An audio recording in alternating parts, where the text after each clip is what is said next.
Bharatiya Janata party ने चुनाव प्रचार में भी पूरी ताकत झोंकी और मैं कह सकता हूं कि नतीजे भी भारतीय जनता पार्टी के पक्ष में आएंगे, क्योंकि जनता चाहती है डबल इंजन की सरकार, जनता चाहती है विकास। और जहां मैं राजस्थान में खड़ा हूं, यहां तो पिछले 5 वर्षों में महिला अपराध, अराजकता और भ्रष्टाचार इसका ही बोलबाला था और जनता एक तरह से इंतजार कर रही थी कि कब अवसर आएगा, कब भ्रष्ट सरकार से मुक्ति मिलेगी। और जब वोट पड़े तो निश्चित तौर पर जनता ने एक सुशासन वाली, विकास वाली भारतीय जनता पार्टी की सरकार चुनने के लिए वोट किया होगा, ऐसा मेरा मानना है। और कल के नतीजे आने के बाद राजस्थान में फिर कमल खिलने की तैयारी है। अनुराग ठाकुर को ये पता नहीं है कि मध्य प्रदेश से पिछले 3 साल में 2 लाख बहनें 2,10,000 गायब हो गई।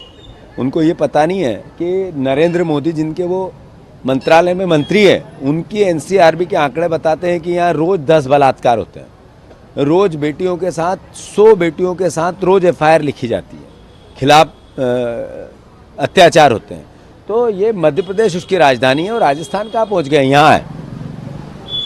बीजेपी ने अपने जो काउंटिंग एजेंट हैं उनको कल के लिए बिल्कुल सही है, उन्होंने सही किया, क्योंकि उनको पता है हम हार रहे हैं। उनके एजेंटों का वीडियो जारी हुआ है कि बवाल कर दो, तो जो बवाल करने की बात करते हैं वो हार रहे हैं। हम पेशेंस से जीतेंगे। बीजेपी कह रही है अगर आप लोग हारोगे तो फिर आप ईवीएम पे ठीकरा फोड़ोगे। अब वो बीजेपी क्या कह रही है उसके सारे उत्तरों के हम जवाब दे ही नहीं है, पर जरूर कांग्रेस पार्टी जीतेगी। कांग्रेस को ईवीएम पे भरोसा है? कांग्रेस पार्टी को जनता पे भरोसा है। मैंने एएनआई पे बात की थी आज से 3 दिन पहले, तब भी कहा था 135 सीट से ऊपर आकर मध्य प्रदेश में कांग्रेस की सरकार बनेगी। पूरे देश में कांग्रेस के प्रति एक विश्वास बढ़ा है। फिर से वही पुरानी पार्टी जिसने देश को बनाया उस पर भरोसा होने लगा है।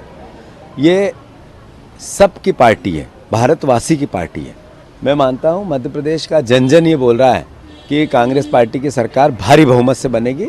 मेरा पर्सनल और हमारी पार्टी का आंकलन है 135 सीट से ऊपर आके बनेगी। लेकिन जो सर्वे पोल है वो बता रहे हैं कि बीजेपी को 162 तक का यहाँ पर मिलने वाला। जिन सर्वे ने ये 162, 151 बताए हैं, उनके कितने से पहले के पोल सही हुए वो खुद आकलन करें। और पब्लिक में खैर उनकी रिस्पेक्ट करता हूँ, मैं किसी को क्रिटिसाइज़ नहीं करता, पर मैं जानता हूँ इस बात को कि आईबी ने जो रिपोर्ट दी वो हमें भी बताई गई है, जो इंटेलिजेंस ने रिपोर्ट दी वो हमें बताई गई, जो हमारी पार्टी के वर्करों ने जो रिपोर्ट दी वो हमें पता है।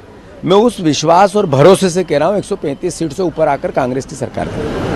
कैलाश विजयवर्गीय बोल रहे हैं कि जो 5 राज्यों में चुनाव हो रहे हैं उनमें से 3 स्टेट पे BJP will come in the power, Rajasthan, Madhya Pradesh और छत्तीसगढ़। तो यानी कि 3 राज्य आप लोग हार रहे हो। कैलाश विजयवर्गीय क्या बोलते हो, कितना सच बोलते हैं, मेरे से बेहतर एएनआई के या पत्रकार बंधु जानते हैं। मैं जो बात कह रहा हूँ ये उसके एकदम उलट है। छत्तीसगढ़ में शोर 65 से 70 सीट लाके बनेगी। राजस्थान में पहले आप मीडिया बीजेपी कह रही थी एक बार ये, अब कम से कम ये कहते हैं कि हाँ कांग्रेस की सरकार लड़ाई में है, कोई किसी की भी बन सकती है, पोल भी 100 तक ले जाते हैं। तो मैं मानता हूँ कि ये भी एक विश्वास है। और थर्ड, तेलंगाना एक तरफा बता रहे हैं, तो ये बताना, ये कहना, ये बार बार जोर जोर से चिल्लाना, वो समय गया, उससे जनता गुमराह होती है, पेटियाँ।